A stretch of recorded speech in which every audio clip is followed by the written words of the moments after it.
Dober večer in lep pozdrav še v mojem imenu.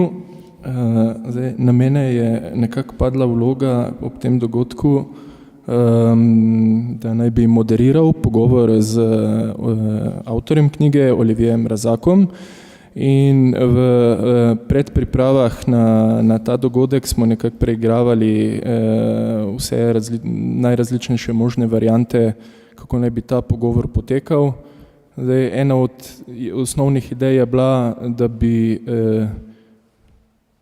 ta diskusija bila nekoliko bolj teoretsko obarvana, skratka odpirala neka bolj teoretska vprašanja, ampak sem se v zadnjem hipu odločil, da bom svojo vlogo nekoliko bolj omejil na usmerjevalca tega dialoga in poskušal samo odpreti nekatere ključne topike, ki jih obravnava ta knjiga, tako da bo dogodek veliko bolj predstavitvene in malo manj polemične narave.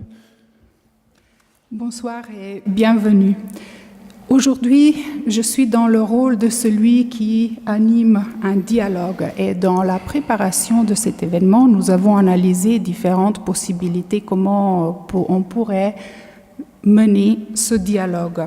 Une des possibilités, c'était d'avoir un dialogue très très théorique, mais au dernier moment, j'ai décidé de limiter mon rôle à quelqu'un qui va seulement gérer le dialogue. J'ai décidé d'ouvrir des thèmes clés pour que cet événement soit plutôt un événement qui présente le livre et non pas tellement un événement théorique. Zdaj, če sem rekel, da bo ta pogovor prav biti malo manj teoretski, pa vendarle naj ravno zaradi tega začnem z nekim teoretskim ali pa filozofskim aspektom, ki se odpira ob branju te knjige. In sicer z enim danes precej pogostim vprašanjem, ki ga zasledimo na najrazličnejših teoretskih in filozofskih področjih, ki je vprašanje pripadnosti neki šoli ali pa recimo misli nekega določenega avtorja. Même si j'ai décidé de ne pas mener ce dialogue de manière très théorique, je vais quand même commencer par un aspect plutôt théorique ou philosophique. Je vais vous poser une question qu'on pose souvent dans des milieux théoriques ou philosophiques, et c'est l'appartenance à une école ou à un courant de pensée théorique. Qu'est-ce que vous pouvez en dire de cette appartenance? Za to knjigo bi v resnici vsaj v nekem zelo pomembnem delu lahko rekli, da je mogoče celo paradigmatični primer Foucaultove študije. Vendar ne zaradi tega, ker bi se avtor v njej obširno skliceval na Foucaultova dela, ampak nasprotno. Tisto, kar je Foucaultovskega na tej knjigi, je prakticiranje Foucaultovega pristopa. In sicer v prvi vrsti skozi vprašanje oziroma analizo funkcije, ki jo ima bodeča žica kot sredstvo politične oziroma administrativne oblasti v njenem proizvajanju tipa subjektivnosti.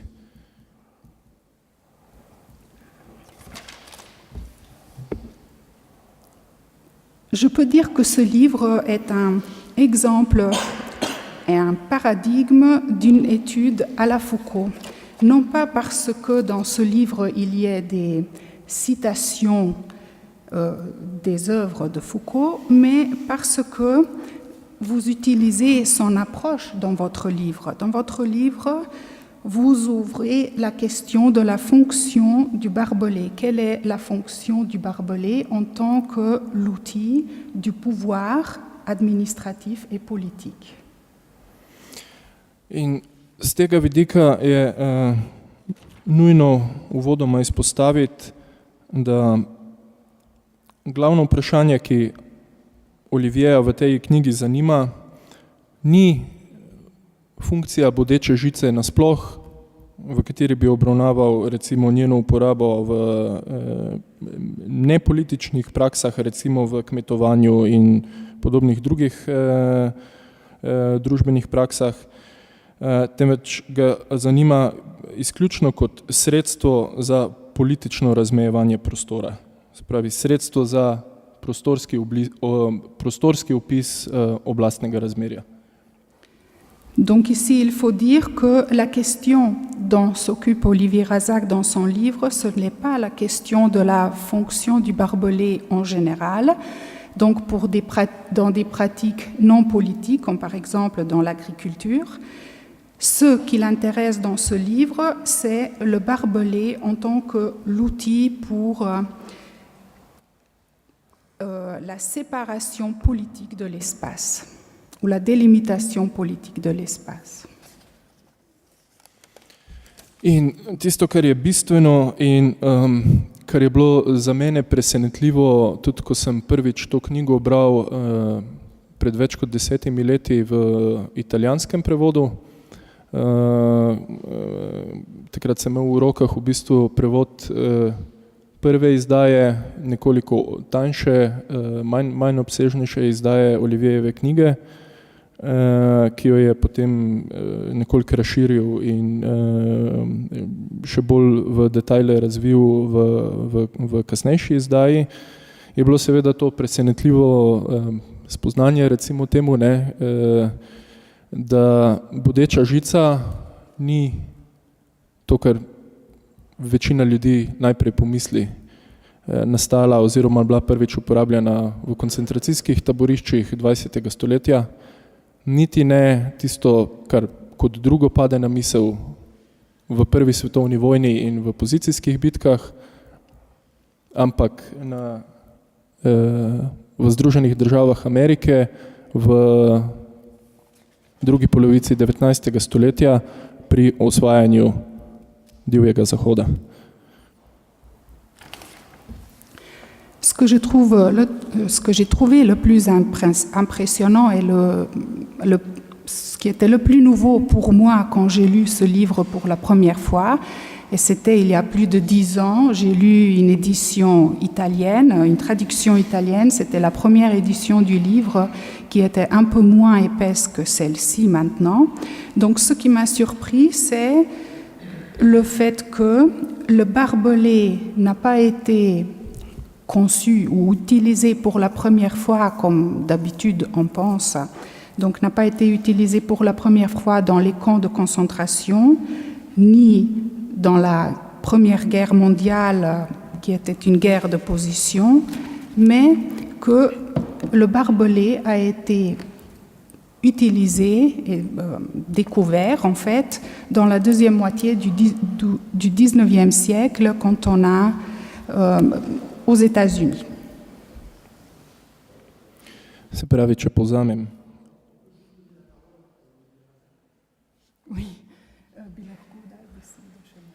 Ja, zdaj ravno prihajam k prvemu vprašanju. Se pravi, uporaba bodeče žice je, avtor v knjigi uporabo bodeče žice razdeli na 3 paradigme, se pravi prerijo oziroma osvajanje divjega zahoda, pozicijsko vojno iz prve svetovne vojne in koncentracijsko taborišče. Moje prvo vprašanje je zelo preprosto. Zakaj v teh 3 paradigmatičnih rabah žica oziroma bodeča žica in zakaj ne recimo zidovi ali kakršenkoli drugi tip ograje? On va finalement vous donner la parole après la première question. Dans votre livre, vous parlez des utilisations paradigmatiques du barbelé dans les prairies, dans la guerre de position ou dans les camps de concentration. Et je voudrais vous demander la question suivante. Pourquoi le barbelé et pourquoi pas le mur, par exemple? D'accord. Alors je voudrais juste, avant plusieurs choses, revenir un tout petit peu sur ce qui a été dit sur la fantastique couverture du livre. Je trouve le geste d'autant plus fort et que d'une part, c'est assez paradoxal, puisque les marchandises, en l'occurrence, elles passent plutôt bien le barbelé. Le barbelé laisse plutôt bien passer les marchandises. Et donc c'était intéressant de bloquer d'une certaine manière la circulation d'une marchandise en barrant le code barre. Puis c'est peut-être plus subtil encore, puisque c'est une manière de dire qu'un livre n'est pas seulement une marchandise, ou devrait pas seulement être une marchandise. Donc je trouve le geste plus profond encore que ce qui a été dit. Preden odgovorim na to vprašanje, bi se rad odzval na to čudovito naslovnico, ki je res lepa. Gesta, za katero ste se odločili, je še toliko močnejša, ker je v bistvu paradoksalna.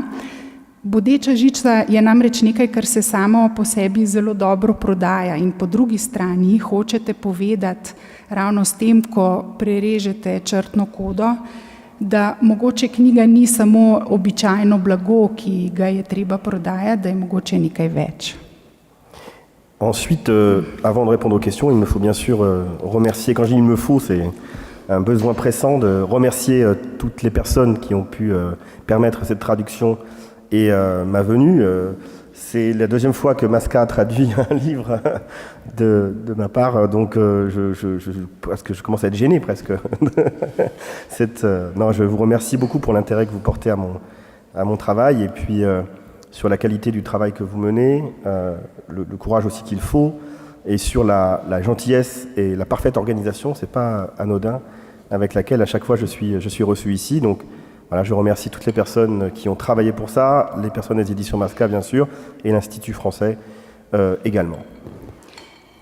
Potem čutim res močno potrebo potem, da se vsem zahvalim za to, da je prevod v slovenščino le išel in za to, da sem lahko prišel v Slovenijo. Najprej naj se zahvalim založbi Maska, to je že druga knjiga, ki jo je izdala založba Maska in že kar nerodno mi je, koliko, da se tako zelo zanimate zame. V glavnem se zahvaljujem res v celotni ekipi, ki je poskrbela za vse to. Zahvaljujem se za kakovostno delo, kakovosten prevod, za pogum, ki ga s tem izkažete, pa tudi za prijaznost in dobro organizacijo, ki me dočakata vsakič, ko pridem sem. Torej, najlepša hvala Maski in tudi najlepša hvala Francoskemu inštitutu. À propos de la première question, sur la question de l'appartenance à un courant de pensée, et je dirais sur la question de la pratique de la philosophie, vous avez répondu en fait à l'essentiel de la question, puisque je dirais pour schématiser que la différence qui peut s'établir, c'est entre une pratique de la philosophie qui est essentiellement celle du commentaire, je ne la dénigre pas, elle est nécessaire, elle est même parfois très stimulante, hein, l'histoire de la philosophie, le commentaire des textes, mais ce qui est dommage, c'est que ça représente pour le coup quasiment l'essentiel de ce qu'on appelle philosophie, en particulier en France, une philosophie académique essentiellement tournée vers le commentaire des textes sacrés. Et donc par rapport à Foucault, je trouve que c'est d'autant plus problématique, puisque faire du commentaire de Foucault, là aussi ça peut être intéressant, mais enfin c'est quand même assez problématique dans la mesure où c'est un auteur qui a essayé de faire son maximum pour ne pas être un monument de l'histoire de la philosophie, mais pour être un auteur qu'on utilise.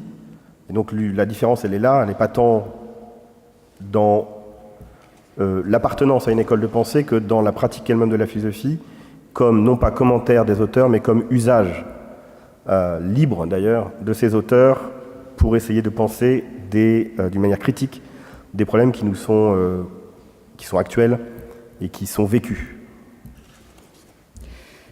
Potem bom odgovoril na prvo vprašanje, ki ste mi ga zastavili, in to je, če se čutim pripadnik določene filozofske smeri ali šole.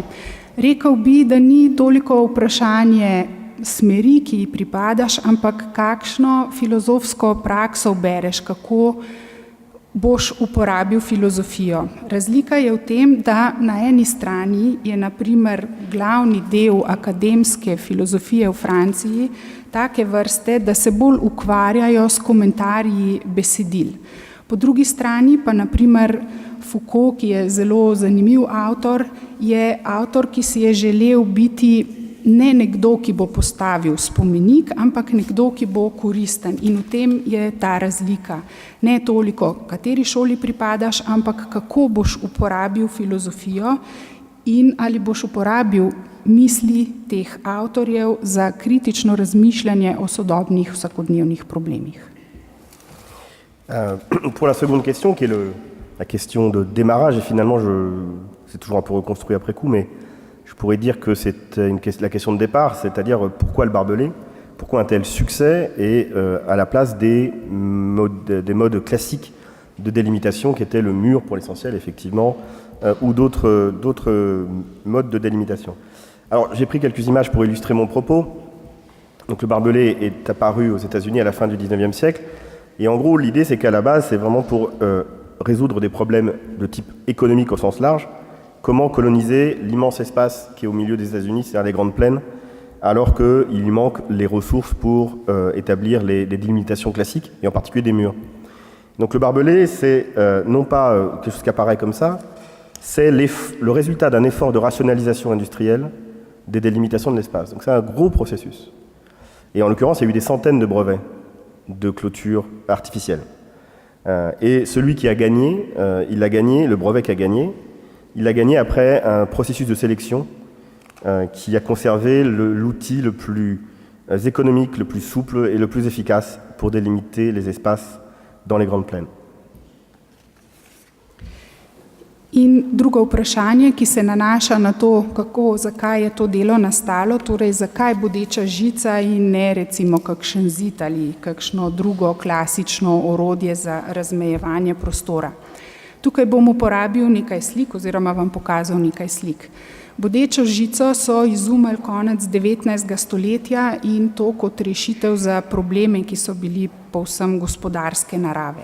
Šlo je za to, kako kolonizirati velike planjave v ZDA, pri čemer niso imeli dovolj sredstev, da bi lahko gradili klasične zidove. In bodeča žica je produkt industrijske racionalizacije, ki se uporablja za razmejitev prostora. V zvezi s tem so vložili več kot 100 patentov in selekcija je pokazala, katero orodje je najbolj ekonomično, najbolj prilagodljivo in najbolj učinkovito. Et donc vous voyez là, par exemple, en haut, un barbelé éperon qui était quand même pas exactement l'outil le plus rationalisé en termes industriels, et c'est ce brevet qui va gagner, celui qu'on connaît et qui est d'une simplicité et avec aussi une grande facilité de production assez extraordinaire. Na prejšnji sliki zgoraj ste videli eno vrsto bodeče žice, ki ni bila najbolj racionalna, take tiste zvezdice nataknjene na žico. Tole pa je tisti patent, ki je bil najbolj racionalen in najbolj uspešen. Donc, si on veut, sur cette période-là, on va dire que c'est essentiellement, pour l'essentiel, la légèreté du barbelé qui en produit le succès, le rapport entre sa légèreté et son efficacité pour repousser des corps vivants, des bêtes sauvages, les troupeaux et les Indiens. Ce qui fait qu'on va en reparler, mais je suis obligé de le dire tout de suite. Ce qui est intéressant avec cet objet, c'est que d'un côté, on a un objet industriel dont on pourrait simplement voir comme un résultat d'un progrès technique. Et évidemment, on le sait tous, immédiatement, c'est un objet qui va avoir des conséquences politiques importantes et en gros qui va être relié à une violence politique extrême. D'une part, les guerres du barbelé entre les fermiers et les éleveurs, mais surtout l'ethnocide, une participation intense à l'ethnocide des Indiens d'Amérique du Nord qui vont voir leur espace s'amenuiser, se morceler et quasiment se désintégrer, leur espace de vie tribale et nomade. Zakaj je prevladala ta bodeča žica? Zato, ker je lahka in izredno učinkovita pri odganjanju različnih vrst teles. To so lahko živalska telesa, to so telesa divjih živali ali živali, ki živijo v čredah in seveda koristne za odganjanje človeških teles.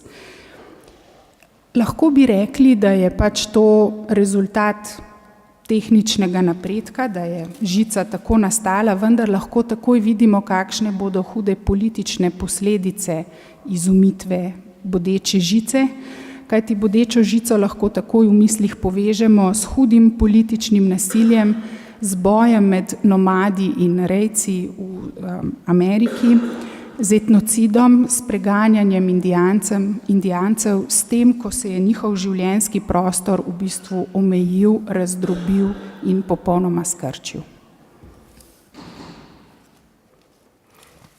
Pour le paradigme suivant, si on veut, c'est-à-dire l'utilisation massive des barbelés pendant la Première Guerre mondiale pour protéger les tranchées, là aussi, bien sûr, la légèreté du barbelé est décisive, puisque c'est ce qui va permettre de couvrir des centaines et des centaines de kilomètres de front.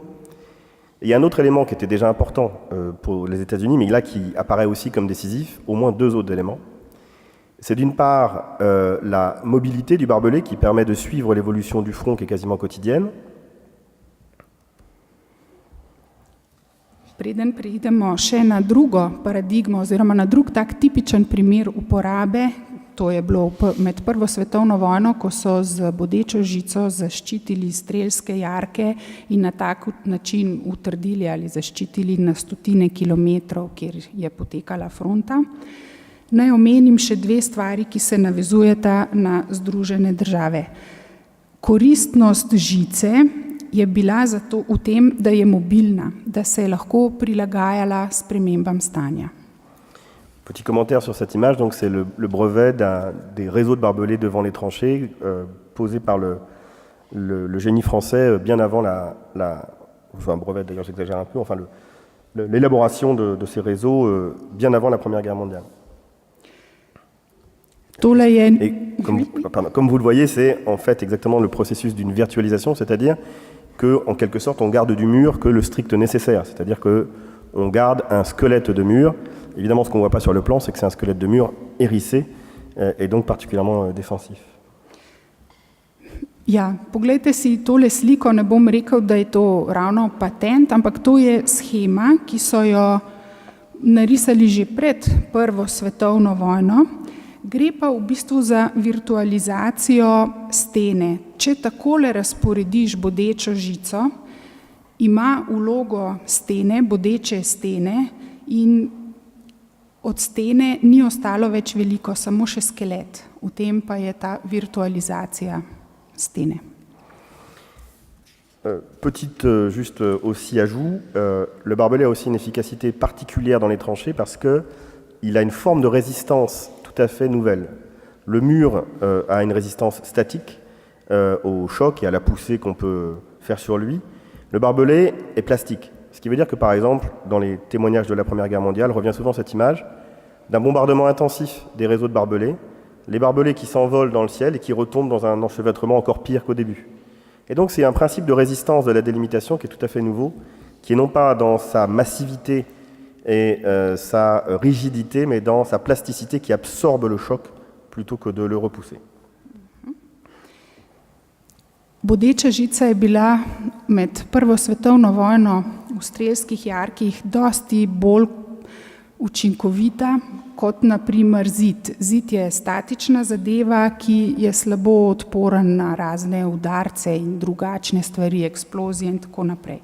Bodeča žica pa je v bistvu prilagodljiva, eksplozija jo manj poškoduje in če jo že bo mogoče šla v zrak in potem padla nazaj, še bolj zavozlana in še bolj škodljiva kot prej.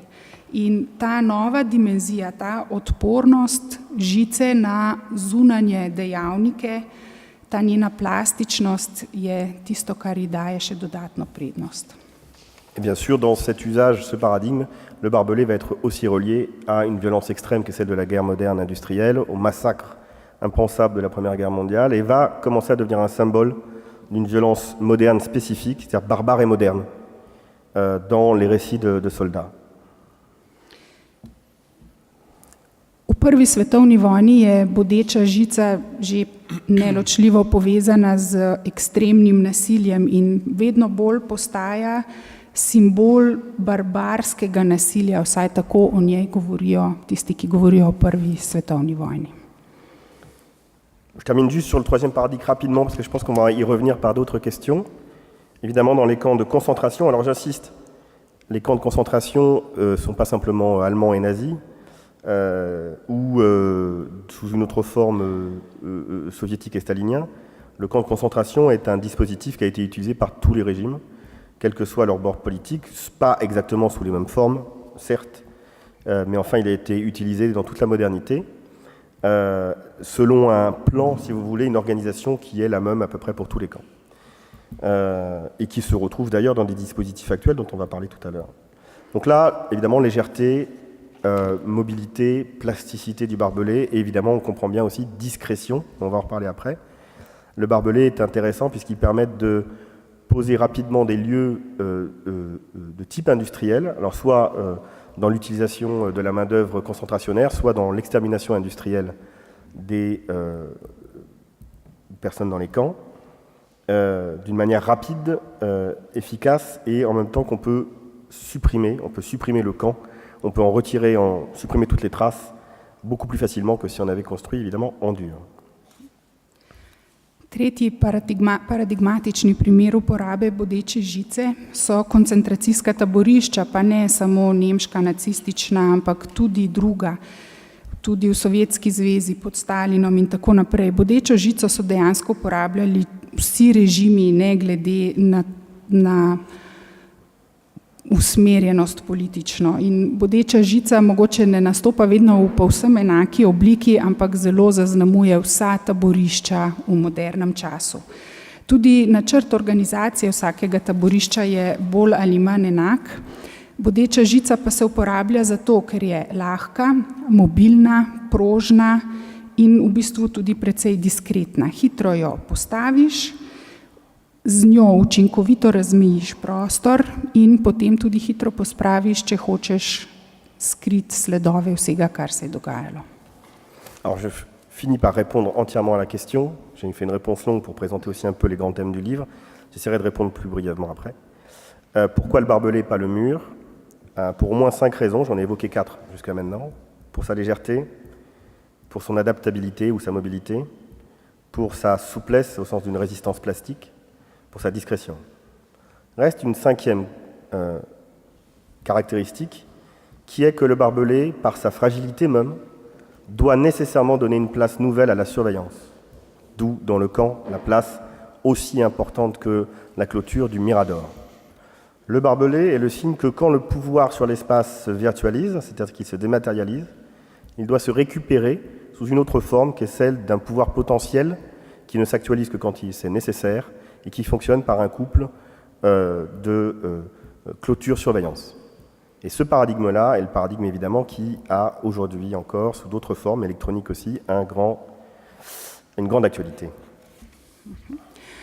To je bil dolg odgovor na vsa ta vprašanja, hkrati sem se odločil za tako dolg odgovor, da predstavim potek knjige. In zdaj končno prihajam do tega vprašanja, zakaj bodeča žica in zakaj ne zid. Naštel sem že 4 lastnosti, zakaj, v čem ima bodeča žica prednost pred zidom, omenil pa bom še 5. Torej, bodeča žica je lahka, prilagodljiva in mobilna in diskretna. 5. stvar, peta njena lastnost pa je, da je vseeno nekako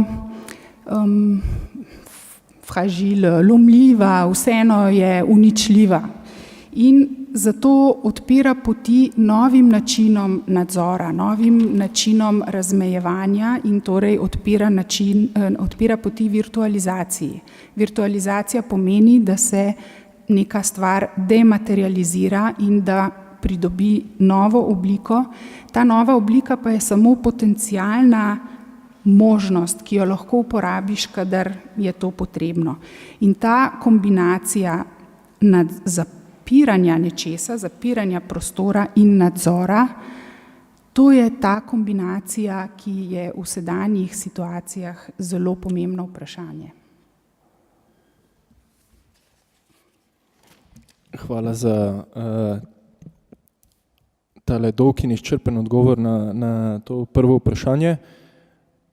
Pa bi mogoče omenil sam še eno kurioziteto glede te zadnje topike, zadnje tretje paradigme, kot je obravnavano v knjigi, se pravi koncentracijskih taborišč.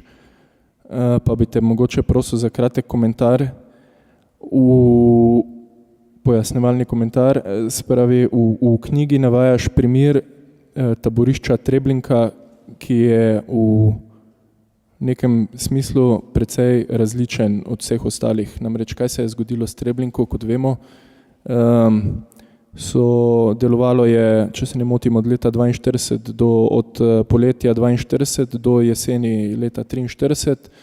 V Treblinki je po nekaterih ocenah umrlo med 700 in 900 tisoč Judov. Bila je narejena za uničevanje predvsem Judov iz Varšavskega geta.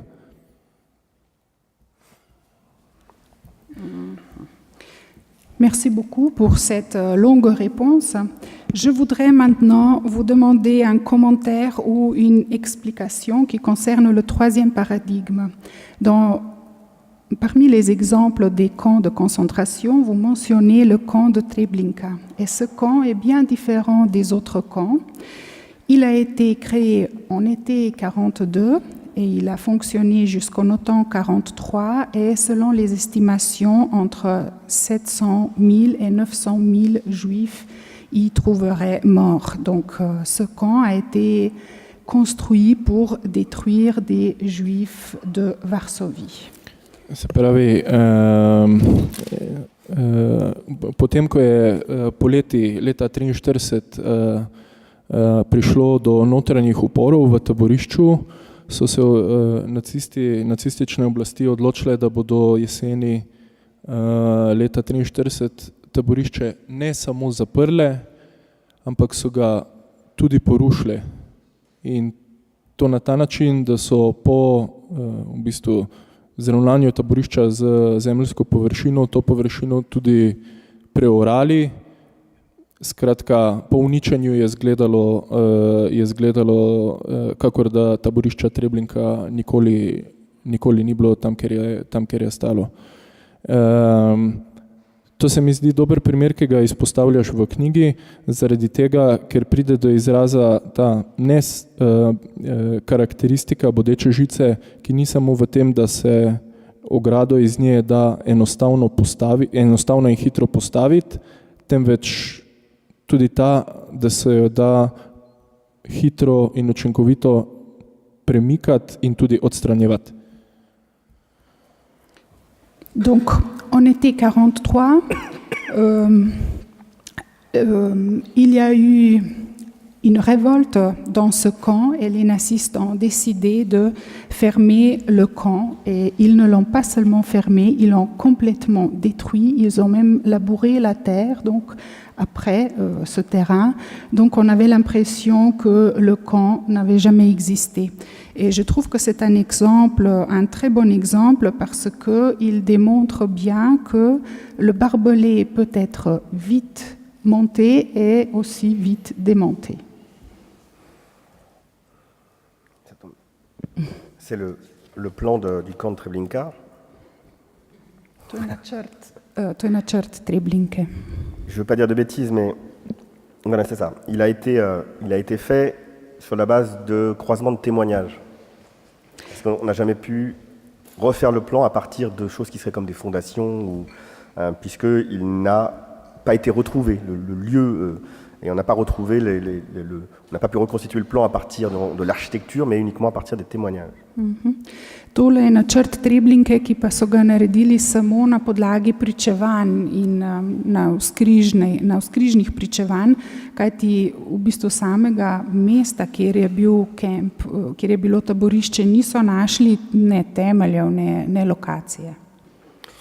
Et oui, c'est un modèle, on va dire, exemplaire de ce qui caractérise le barbelé, mais en fait, au-delà de ça, je pense que c'est un modèle paradigmatique, extrême évidemment, mais qui nous indique ce que peut nous dire le barbelé sur l'évolution, le changement de la forme de violence politique de la modernité, dont le barbelé est un symptôme en fait, est un signe.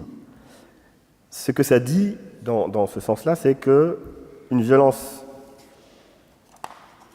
radicale, produite par un État, peut être non seulement à la fois radicale, tout à fait extrême, et en même temps disparaître, produire sa propre disparition, mais plus que ça, elle est radicale à la mesure même de sa capacité à disparaître.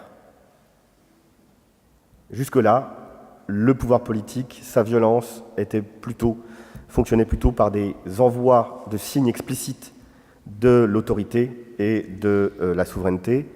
ici, on a une violence qui est d'autant plus extrême qu'elle peut se voiler et disparaître elle-même par les moyens même de sa radicalité. J'insiste sur cette circularité. To je res tipičen primer uporabe bodeče žice, v bistvu res ekstremen, paradigmatičen primer, ki pa hkrati tudi kaže razvoj oblik političnega nasilja. Bodeča žica je samo simptom, samo znak tega političnega nasilja. Gre pa v bistvu za radikalno nasilje, ki ga izvaja država. Radikalno pa je v tem, ker ga izvaja in hkrati lahko izgine. Do takrat se je nasilje izvajalo drugače, pač obstajali so eksplicitni znaki politične avtoritete. Ta oblika nasilja pa je še toliko bolj ekstremna ravno zato, ker na koncu lahko izgine. Hvala. Zdaj, preden pridemo do tega, k čemer knjiga sama po sebi vabi, se pravi k vprašanju aktualnosti in aktualnih oblik, novih oblik bodeče žice, se pravi rezilne žice, na mejah številnih evropskih držav, bi postavil samo še eno vprašanje, ki se dotika tega prvega zgodovinskega dela knjige. Avant d'aborder l'actualité et les nouvelles formes du barbelé, ici je pense au fil rasoir qui apparaît sur les frontières des pays européens, de nombreux pays européens, je voudrais vous poser une dernière question concernant la partie historique du livre.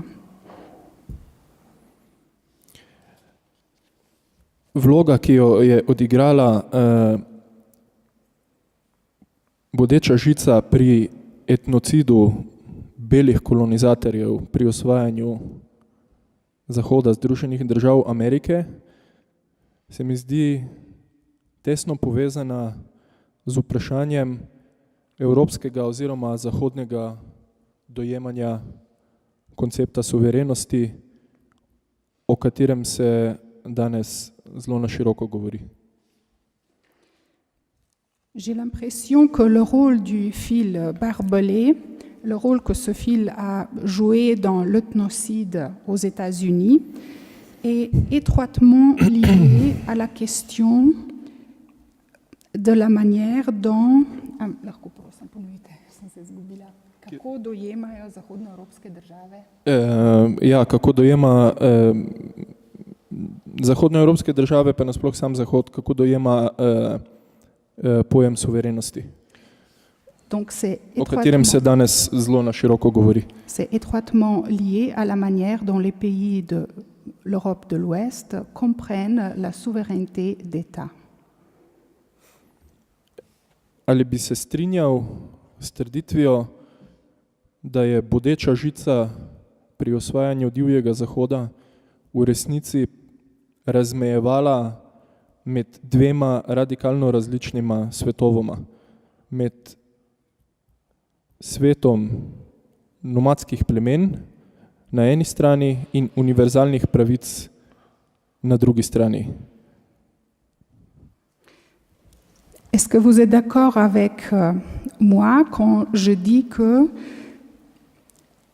le barbelé aux États-Unis a représenté la frontière entre deux mondes radicalement opposés. D'un côté, il y a le monde des nomades et d'un autre côté, il y a le monde des droits universels. V knjigi namreč navajaš zelo lep primer, ki se mi zdi, da zadane jedro te razlike. Jedro te razlike pa je odnos do teritorija oziroma do teritorijalne zamejenosti. Za razliko od zahodnjakov, belih kolonizatorjev, ki so poznali pojem lastnine in zemlje kot nekaj, kar pripada človeku, navajaš primer, ko Indijanci na drugi strani sploh niso imeli predstave, da bi zemlja lahko komu posebej pripadala. Dans le livre, il y a un très beau exemple qui est basé sur l'attitude envers la terre ou le territoire. Il y a une grande différence entre les Indiens et les colonisateurs blancs. Les colonisateurs blancs connaissent le concept de la propriété, tandis que les Indiens ne connaissent pas le concept selon lequel la terre puisse appartenir à quelqu'un. Oui. En fait, alors c'est une question difficile, donc je vais répondre d'une manière courte. Ça suppose, c'est une question très difficile. Je dirais plutôt que, en l'occurrence, ce type de violence inédite, c'est-à-dire la disparition de peuples entiers, relativement inédite, il faudrait discuter, bon, disons inédite, en particulier quand elle est déployée par un principe qui se veut un principe moderne, libéral, démocratique, révèle plutôt une transformation de la souveraineté. Traditionnellement, la souveraineté établit un rapport juridique avec des sujets. La souveraineté, c'est un rapport juridique d'obéissance, pour aller très vite, entre des sujets et un souverain. Et donc, c'est localisé. C'est un souverain et son peuple. Ce qui se passe avec la modernité, c'est peut-être pour ça que ça nous met un peu mal à l'aise, quand je dis un peu, c'est un euphémisme, c'est que l'assimilation ou la recollection comme ça de la souveraineté, de l'universalité, dont un des événements majeurs est la Révolution française, est une condition de possibilité d'une violence extrême inédite. To je zelo težko vprašanje in bom poskušal nanj odgovoriti res na kratko. To iztrebljanje Indijancev je bila vrsta nasilja, kakršnega do takrat praktično ni bilo. To je bilo iztrebljanje, izginila so cela ljudstva. In to v imenu načela, ki je sam zase trdil, da je moderno, liberalno, demokratično načelo. Do takrat je odnos med gospodarjem in podrejenim temeljil na tem odnosu med podrejenim in gospodarjem, bil je znan ta odnos. Zdaj pa, če suverenost približamo temu modernemu konceptu in tem različnim načelom, to odpira možnosti novega nasilja, kakršnega do zdaj še nismo poznali. Et c'est là où ça touche à la question de la biopolitique, c'est quand cette souveraineté universaliste typiquement proprement moderne, elle s'exprime dans un mode de vie qui est un mode de vie du 19e siècle, enfin qui se forge au 19e siècle, qui est un mode de vie capitaliste industriel. Ce qui veut dire que quand la frontière américaine avance, les droits universalistes sont censés avancer, mais aussi évidemment une civilisation avance, c'est-à-dire une civilisation capitaliste industrielle. Et donc ceux qui ne peuvent pas, qui ne veulent pas, mais c'est la même chose en fait, s'intégrer dans ce modèle, et j'insiste les deux, un modèle juridique de droit universel et un modèle, disons, économico-social, capitaliste et industriel, ils reculent. Comme dit Tocqueville, c'est une interprétation qu'on peut avoir de Tocqueville, la frontière avance, les Indiens reculent, et quand la frontière arrive à la mer, à l'océan Pacifique, les Indiens sont désintégrés. Bon. Ils n'ont plus d'espace de vie pour vivre en tant qu'Indiens, d'où la notion d'ethnocide. Ils ne vivent plus que dans des marges misérables que leur laisse péniblement d'ailleurs ce principe universaliste qui ne doit pas avoir de reste, parce qu'il est précisément universaliste. In to je ta del tukaj se pridemo do biopolitike in do vprašanja univerzalne suverenosti. Način življenja v 19. stoletju je bil že industrijski kapitalističen način in s tem, ko se je meja v ZDA pomikala proti zahodu, so se z mejo širile tudi univerzalne pravice, univerzalistične pravice in sama civilizacija. In kdor se v to ni hotel vključiti, kdor ni hotel sodelovati v tem modelu, in to je bil pravni model univerzalnih pravic in hkrati ekonomsko-socialni model kapitalizma, tisti je potem pač tam izginil. In kot je rekel Tocqueville, ko se je meja v Ameriki pomaknila na zahod vse do morja, Indijanci niso več imeli življenjskega prostora. Živeli so lahko samo še v nekaterih bednih kotičkih in vse to v imenu teh univerzalnih pravic in univerzalističnega pristopa. Hvala. Zdaj še zadnje vprašanje, preden podelimo besedo tudi publiki. Zadnje vprašanje bo seveda odprlo aktualen vidik rezilne žice.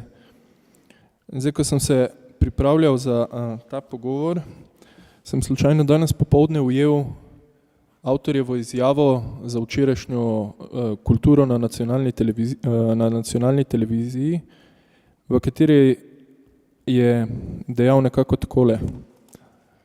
Do zdaj so z bodečo žico zapirali tako ljudi kot živali.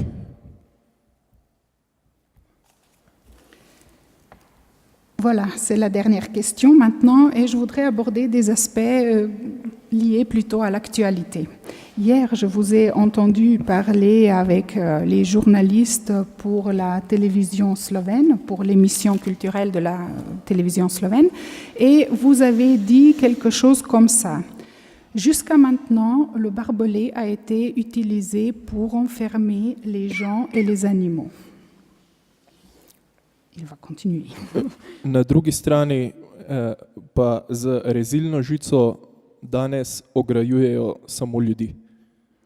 Tandis qu'aujourd'hui, on utilise le rasoir, le fil rasoir, uniquement pour enfermer des personnes, des gens.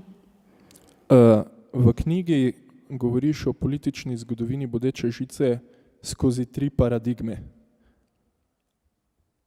Ali bi se strinjal s tezo, da je današnja rezilna žica ne samo po svoji tehnični podobi, ampak tudi po načinu svoje uporabe neka nova paradigma? Dans votre livre, vous parlez des 3 paradigmes. Et est-ce que vous êtes d'accord avec moi qu'aujourd'hui, il y a un nouveau paradigme, un nouveau cas d'utilisation du barbelé du point de vue de l'aspect technique et du point de vue de l'utilisation du barbelé?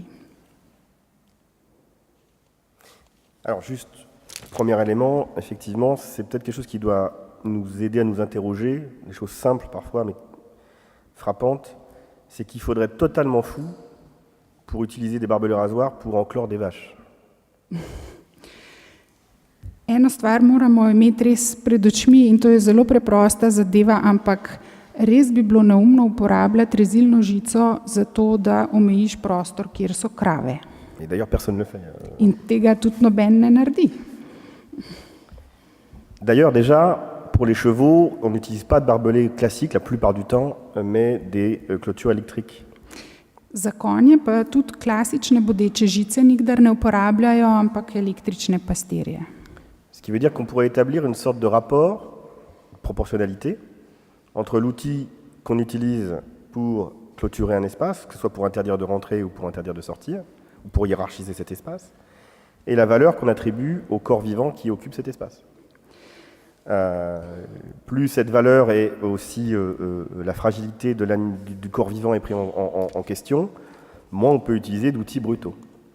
Donc l'apparition des barbelés rasoirs et leur utilisation massive dit une chose très simple qui ne peut pas nous échapper, c'est qu'elle implique, quels que soient par ailleurs les discours, les campagnes marketing pour montrer Frontex, l'agence européenne de contrôle des frontières, comme une Croix-Rouge, qui assiste les réfugiés en mer, quoi qu'on puisse dire, indéniablement, l'utilisation d'un outil aussi brutal pour contrôler le déplacement de corps vivants signale leur totale dégradation.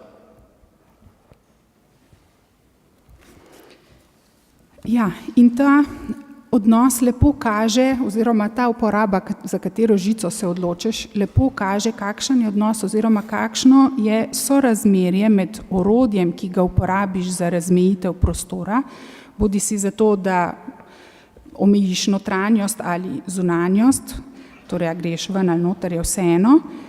Torej, kakšen je odnos med orodjem in vrednostjo telesa, ki mu hočeš omejiti pot. Bolj je tisto telo vredno, manj nasilno obliko žice boš uporabil in iz tega sledi, ne glede na to, kaj nam razlagajo o Frontexu, ki je evropska vojska za nadzor meja, v medijih ga pa včasih predstavljajo kot Rdeči križ, ki pomaga beguncem in tako naprej. Ne glede na to, dejstvo, da se za ljudi uporablja rezilna žica, popolnoma degradira vrednost človeškega telesa in človeka. Alors, quelques mots rapides sur ce renouveau indéniable du barbelé sous sa forme rasoir. D'abord, juste ce rappel qu'après la Seconde Guerre mondiale, et en fait toutes ces utilisations, en particulier la première et puis surtout les camps, avaient constitué le barbelé comme un symbole extrêmement négatif de la violence politique autoritaire, si ce n'est totalitaire, et donc son utilisation dans des espaces de démocratie libérale ou dit telle avait un coût politique extrêmement important. Naj še tu povem, da po drugi svetovni vojni, od druge svetovne vojne naprej, je bodeča žica postala zelo močen simbol avtoritarnega političnega nasilja. Ça, c'est un mémorial To je à la mémoire des déportés de la Seconde Guerre mondiale. Spomeniku žrtvam druge svetovne vojne. Et en fait, le simple brin de barbelé, pourtant agricole dans son origine, suffisait à symboliser la violence radicale du XXe siècle. In samo majhen košček bodeče žice, ki je bila sicer izumljena za kmetijske potrebe, lepo simbolizira nasilje vojne. Et pourtant, on a vu des frontières barbelées persister déjà, et puis aussi se renforcer. Il y a les classiques. Là, ici, c'est la Corée. Là, ici, c'est Chypre. Là, ici, c'est ce qui n'est pas une frontière, d'ailleurs, entre la Cisjordanie et Israël. Et évidemment, ici, c'est dans l'enclave espagnole au Maroc. Et sans vouloir vous blessée, celle-ci vous la connaissez, puisque c'était l'installation de la frontière au sud avec la Croatie, entre la Slovénie et la Croatie. Mais enfin, la Slovénie n'est pas à pointer du doigt particulièrement, pas seulement en tout cas, là-dessus, quoi. Bon. Et donc évidemment ça pose une question sur ce retour du barbelé. Alors, bien sûr il y a des raisons qui sont au-delà du barbelé lui-même, qui peuvent expliquer cette rebarbarisation, on va dire, de la politique occidentale. Je n'irai pas jusqu'à dire que le changement de forme suffirait à avoir affaibli le symbole, voyez. Mais ce serait une piste quand même. Peut-être. Oui. Žal je zadnje čase na mejah vedno več bodečih žic. Na hitro ste lahko videli slike iz Cipra, Koreje, Izrael,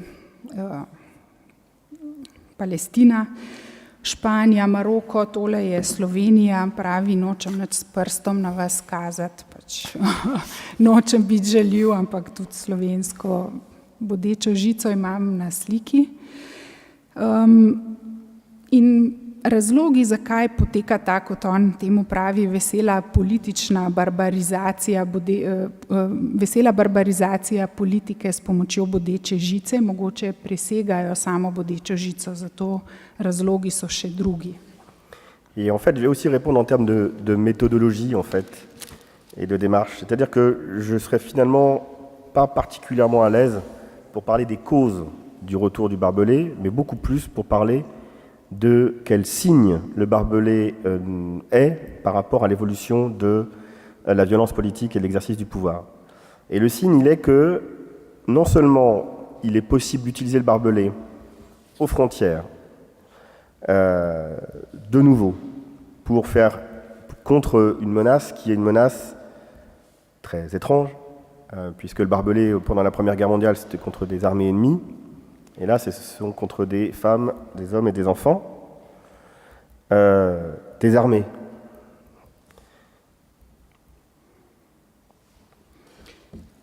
Mogoče je tukaj treba spregovoriti o metodologiji. Težko bi govoril o vzrokih, zakaj se vedno bolj uporablja bodeča žica, lahko pa spregovorim o tem, kakšen znak je to, kaj to pove o izvrševanju oblasti in o političnem nasilju.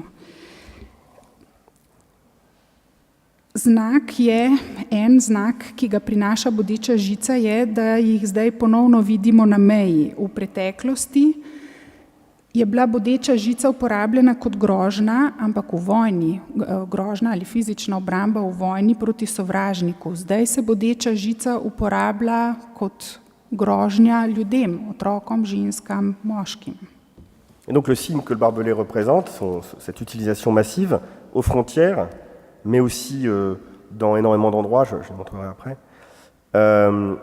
c'est que son coût politique, manifestement, a baissé. Alors, soit parce que l'acceptabilité de l'utilisation de ces moyens contre des populations civiles a, elle aussi, augmenté, mais le signe que ça envoie, c'est qu'il est non seulement possible d'utiliser cet outil contre des corps vivants, enfin, des êtres, des personnes, mais là où je trouve ça plus intéressant, j'allais dire, c'est qu'il est même possible maintenant pour des gouvernements d'utiliser l'utilisation de ce type de moyens comme un argument de légitimation de leur action. C'est-à-dire qu'il est possible pour un gouvernement d'utiliser cet argument « nous sommes votés pour nous », puisque c'est quand même essentiellement la question, parce que nous vous protégeons avec des barbelés rasoirs. Et le fait même que cet argument-là soit possible dans l'espace public nous dit beaucoup plus de choses peut-être que d'autres manières, d'autres types d'analyse.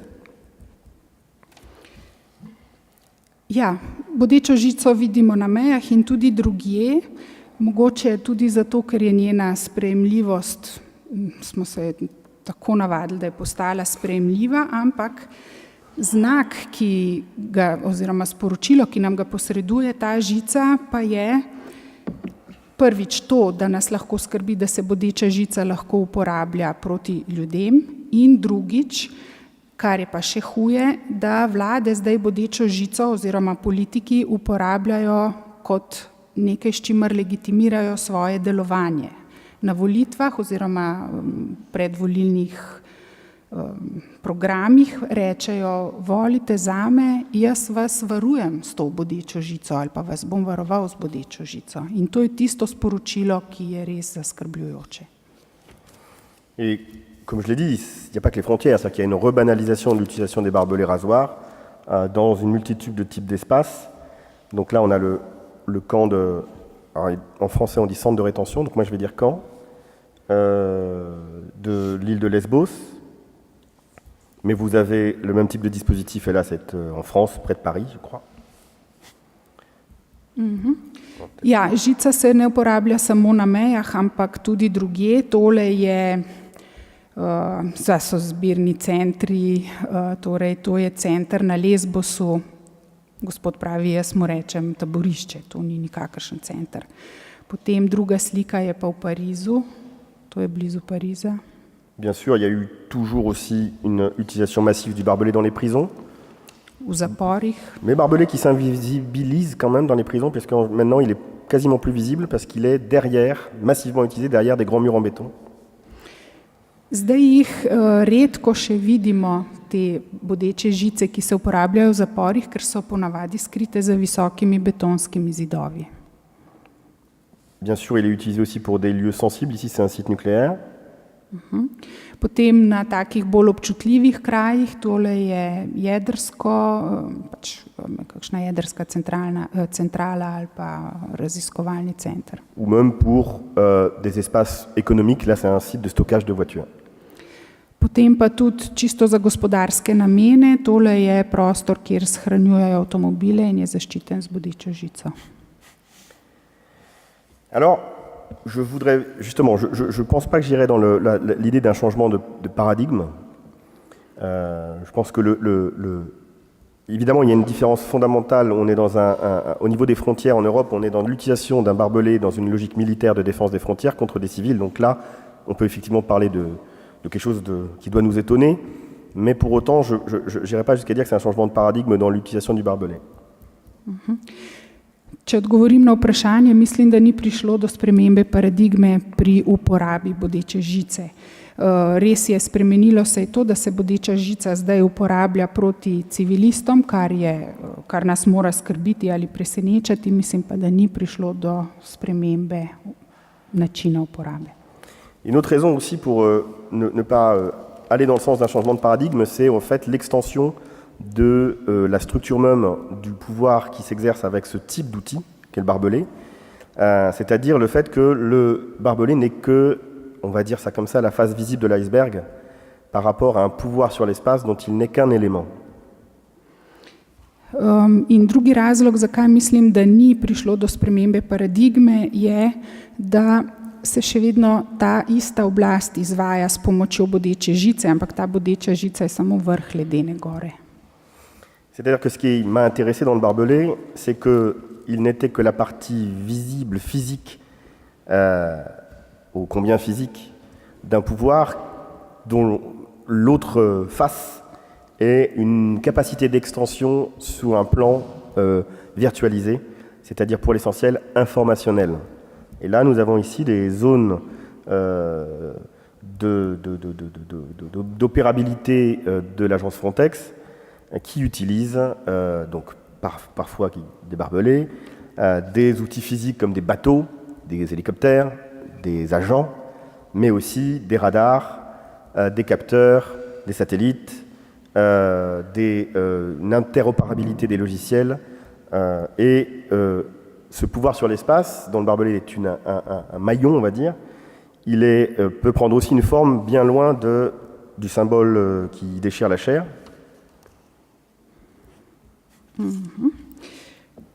Bodeča žica je, kot sem rekel, samo vrh ledene gore. V resnici je to samo fizični del izvajanja neke oblasti, ampak obstaja pa še druga plat te medalje. Ta nadzor in to omejevanje in razmejevanje se namreč lahko razširi tudi na informacijski del, na elektronski del. Prej ste videli zemljevid Evrope, tam je bilo prikazano, kje Frontex izvaja svoj nadzor. Frontex za nadzor uporablja čisto materialna sredstva, ladja, helikopterje, ljudi, radarje, različne senzorje, satelitske posnetke in tako naprej. In vse to je pač način, kako izvajaš oziroma obvladuješ določeno območje. Potem pa se to lahko razširi še na še bolj virtualen, še manj viden nadzor. Et pourtant, autour de l'exercice d'un pouvoir de ce type, et par son effet, des gens meurent en masse d'une manière qui n'est pas particulièrement moins barbare que d'autres types de massacres dans l'histoire. In kljub vsemu temu nadzoru, vsem tem možnostim, ljudje še vedno množično umirjajo in to na načine, ki najbrž niso nič manj barbarski, kot so bili načini v zgodovini, v preteklosti. Et donc pour finir, parce que je ne sais pas si on va y avoir des questions-réponses, juste pour finir, ce qu'il faut, c'est la difficulté de ce livre aussi, d'ailleurs peut-être, et de cet objet, c'est que, et c'est ce qui m'a intéressé, on a tendance à être focalisé sur justement les pics ou les rasoirs qui déchirent ou qui coupent. Or, le barbelé nous dit une chose plus importante, il nous pointe aussi, c'est le cas de le dire, mais il faut faire un petit travail pour ça, l'extension d'un pouvoir sur l'espace qui ne se voit pas, voilà, mais qui est tout à fait prégnant, c'est-à-dire justement une capacité à coloniser l'espace sous sa face virtuelle. Et la forme que ça prend aujourd'hui, c'est la colonisation de ce que j'appellerais la carte GPS. À travers le pouvoir qu'on peut avoir sur la carte GPS, on est en train d'être capable de reconfigurer le sens et la valeur des espaces, et ainsi d'avoir une influence sur les pratiques de l'espace, sur les pratiques réelles.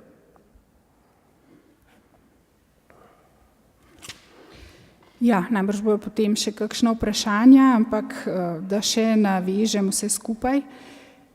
Poleg tega, da v tej knjigi obravnavam to, kar me je res zanimalo, namreč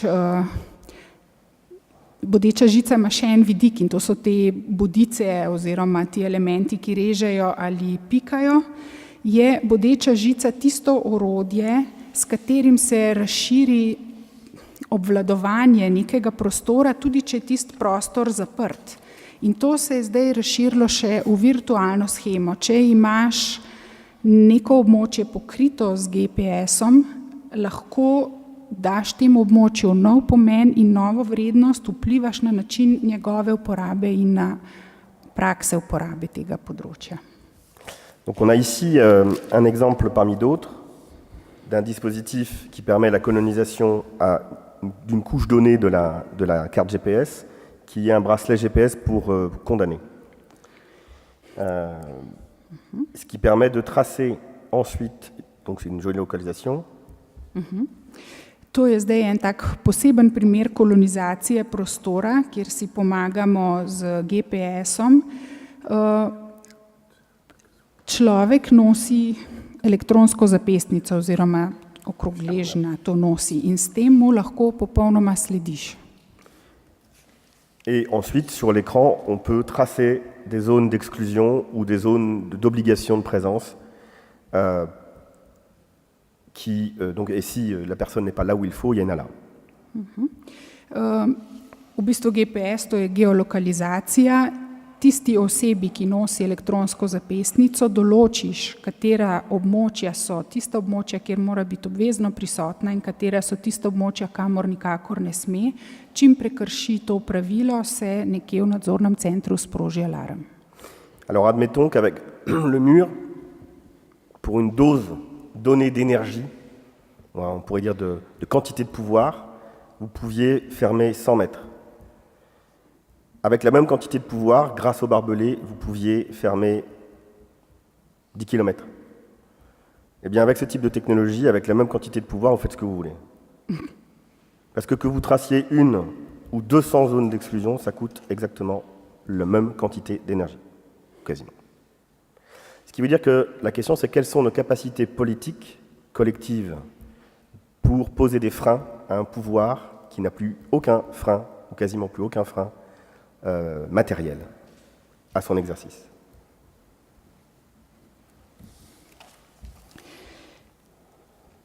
Če hočeš postaviti zid, potrebuješ za to določeno količino energije in na primer za določeno količino energije boš naredil 100 metrov zidu.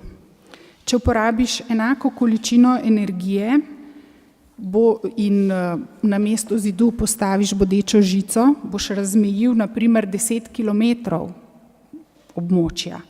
Če pa uporabiš tehnologijo, lahko s tisto praktično enako količino energije narediš, kar hočeš.